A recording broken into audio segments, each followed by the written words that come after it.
आप एक व्यक्ति का विरोध करते करते मैं कांग्रेस की मानसिकता को समझ ही नहीं पाया कि आप एक व्यक्ति का विरोध करते करते आप ये तक भूल गए कि आप देश का अपमान करने लग गए।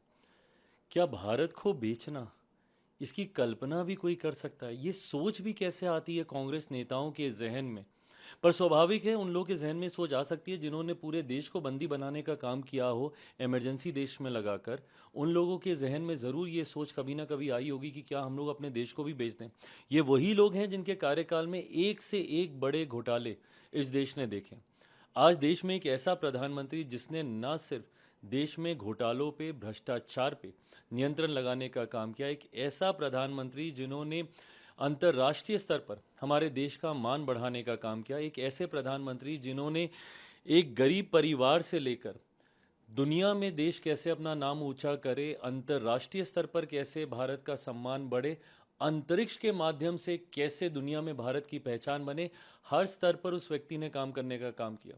एक ऐसा व्यक्ति जिसने गांव में महिला के स्वास्थ्य की चिंता करके शौचालय तक की भी सोच रखी, तो वहीं अंतरिक्ष के माध्यम से देश को कैसे सुरक्षित रखा जाए, इसकी भी चिंता उस प्रधानमंत्री ने की। और उनके लिए अब इस तरीके की भाषा का आप इस्तेमाल कर रहे हैं। आदरणीय खड़गे साहब बहुत बड़े हैं और बहुत अनुभवी हैं, उम्र में मुझसे बहुत बड़े हैं। आप कीजिए ना, नीतियों का विरोध कीजिए, बट आप एक व्यक्ति का विरोध करते करते आप देश के साथ आप इस तरीके की भाषा का इस्तेमाल करने लगते हैं, ये कतई उचित नहीं है। आप हमारी सरकार को नीतियों पे घेरिए, आपको जितने सवाल हमारी सरकार से करने हैं, आप कीजिए।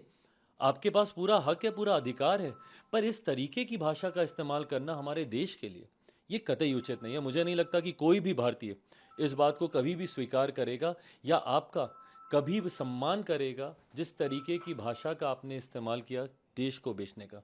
ये सोच किसी भारतीय के जहन में नहीं आ सकती। अगर आदरणीय खड़गे साहब अगर ऐसी सोच को भी रख रहे हैं तो कहीं ना कहीं ये चिंता की बात है।